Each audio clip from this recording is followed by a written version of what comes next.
This past week, many members of our parish had the opportunity to join us on Zoom for our parish consultation sessions, the Real Presence, Real Future initiative. And in those sessions, we were able to see some draft models that have been formulated by the diocese and the Catholic Leadership Institute as to how we may better serve our people with the resources that we have. And as I'd mentioned several times throughout the past weeks, my encouragement for you to sign up for these is the reality that we're looking at a decrease in priests over the next 10 years.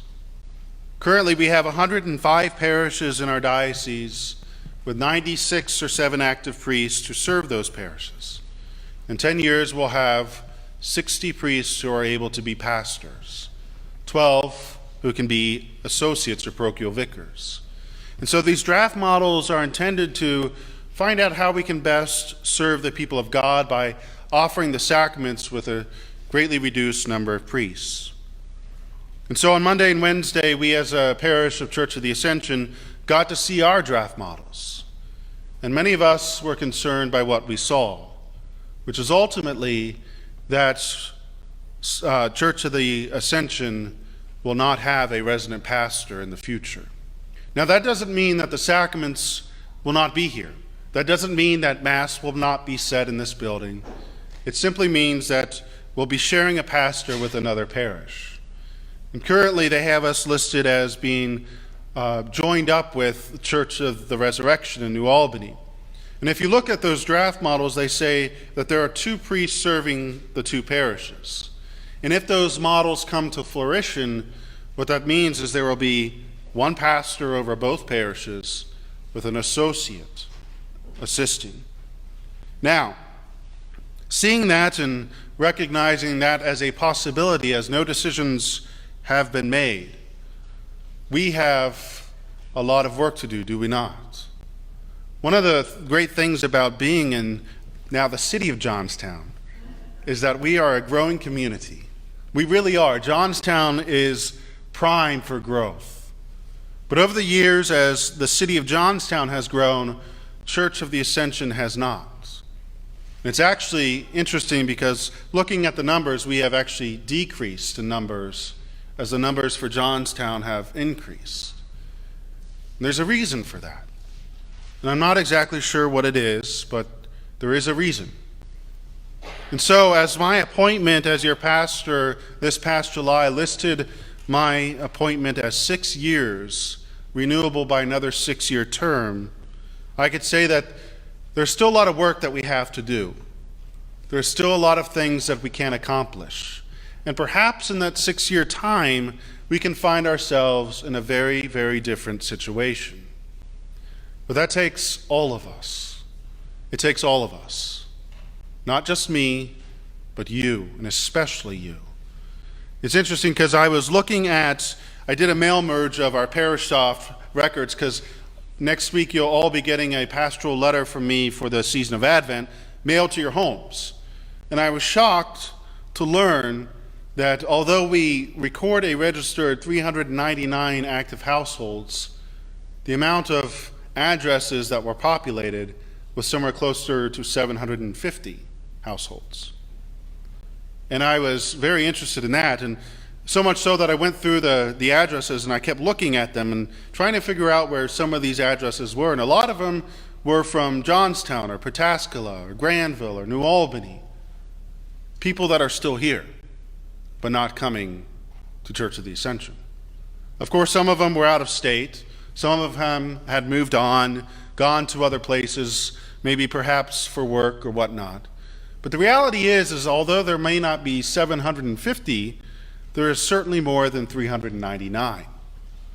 And so we have to do our hard work of getting those people back to Mass. Our October counts this year were quite low.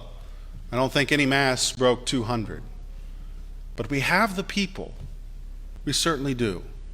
A lot of them are still joining us on over the air. And we encourage you to come back, to be here with us, here in this community. And there are still a lot of people who aren't coming back for various reasons. We as a community, as the people who are called to evangelize, must do that. We must be willing to ask people, why aren't you here? We desire you with us. It's interesting, as we celebrate this solemnity of our Lord Jesus Christ, King of the universe, it gives us a great sense of hope. Jesus tells us that he is the one who is, who was, and is to come. He was in the past, he is here now, and he will be in our future. And that gives us great hope, my dear friends. Great hope. I love this gospel reading, and it's interesting that we hear it at the closing of the church calendar year, the liturgical year. We're here at this moment where Pilate and Jesus are together, and they're talking. And we know the outcome. Pilate eventually condemns Jesus to be crucified. So why is it that at the beginning of the season of Advent, we hear the beautiful gift of the coming of Christ, but at the end of the season of ordinary time of the liturgical year, we see those moments right before Jesus is crucified? It's a reminder to each of us that the crucifixion is not where it ends. That the sadness and the sorrow that Christ experienced at the hands of our own sin, that perhaps the sadness and sorrow that all of us experience in our own lives, is not the end. There is another chapter, and that is life. That is joy, that is hope, and that is Jesus. It's interesting, the question that Pilate asked Jesus, "Are you the King of the Jews?" Now, there are two types of questions that oftentimes people can ask. There's a question that's desiring a response or an answer or some kind of communication. And then there's what we call a rhetorical question. I'm sure all of you know what a rhetorical question is, but just in case, I'll give you a few examples. When you're driving down the road and someone cuts you off and you say, "Really?" That's a rhetorical question. You're not actually hoping for a response for the individual. Or more often in my own life, when my puppy is doing things that he shouldn't be doing, like getting on the counter or the couch, and I say, "Really?" I'm not actually wanting a response from him. That's a rhetorical question. That's not the type of question that Pilate is asking Jesus today. Pilate is asking Jesus a question based on perhaps maybe what his heart is stirring within him. We know throughout the Gospels that Pilate is very cautious about condemning Jesus. So much so that he offers many opportunities for Jesus to leave condemnation. And perhaps that is because there's something sparking in his heart, perhaps what he doesn't know about. But perhaps he understands that Jesus truly is the Messiah, the one who is to come. Are you the King of the Jews? He's soliciting a response.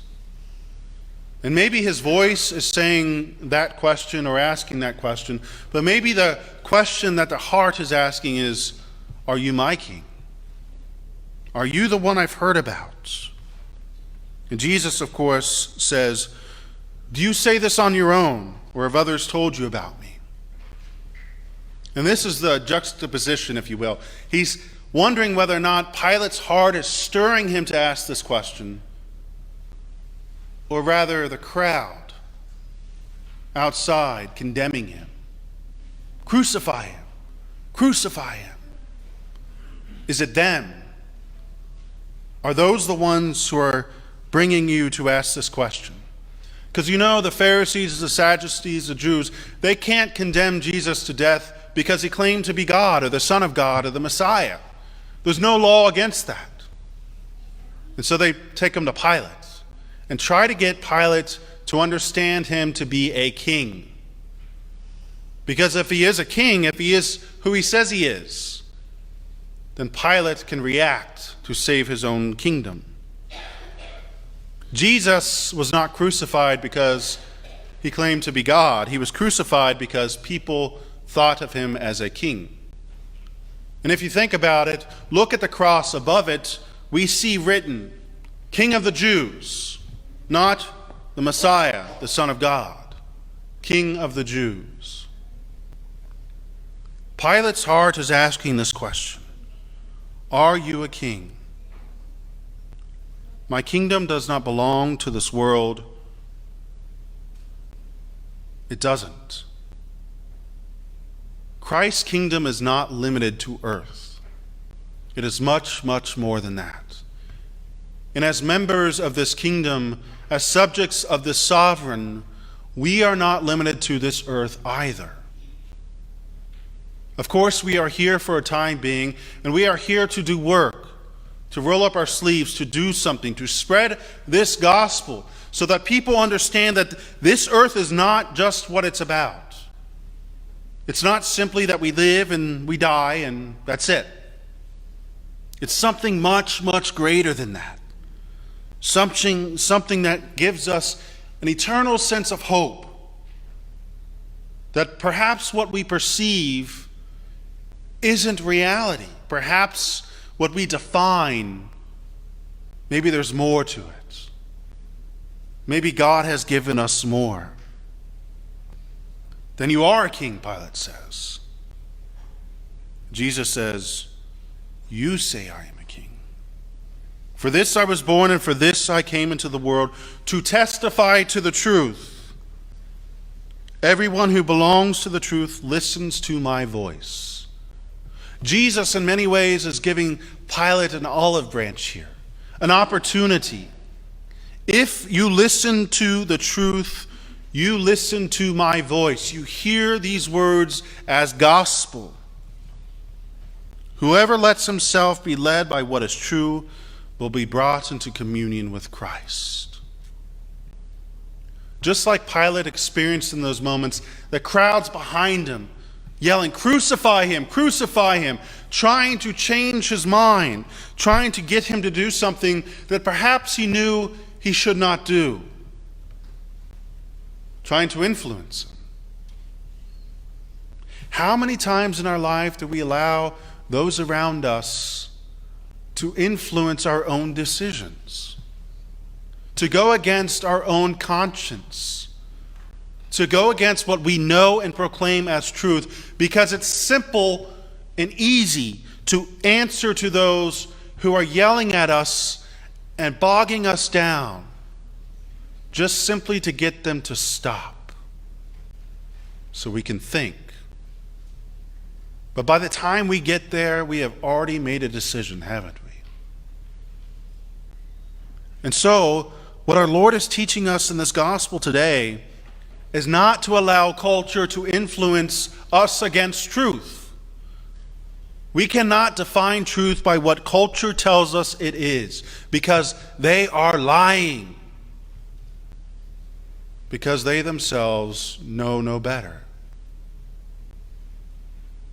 They haven't experienced truth or happiness or justice or mercy. And it's not because it's not there. It's because the hardness of their hearts forbids them from doing it. Their own fear, their own insecurities forbids them from experiencing the goodness of God. Because it's hard. Imagine being Pilate in those moments, hearing the crowd, all of those around you screaming, chanting, demanding. What would you do? Would you seek out the easy answer?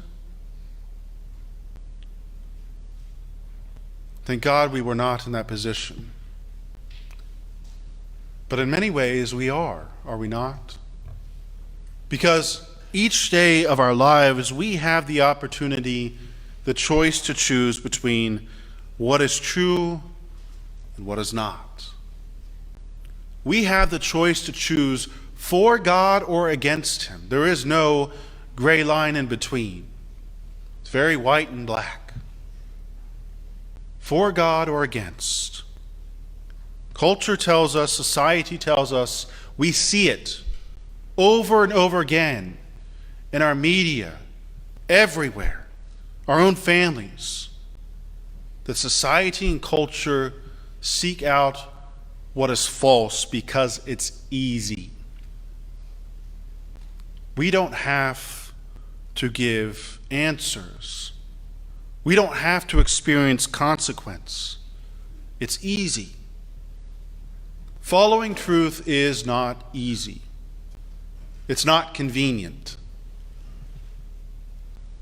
Look at the cross. Does that look easy or convenient? But that's what it means to be a follower of Jesus Christ. To be willing to stand up for what is good. To be willing to fight off the calls of society. To be willing to allow Jesus Christ to be our influencer, and only He. As we celebrate and remember Christ, the everlasting King, remember a few things. First of which, His kingdom is not of this world. It's much greater than that.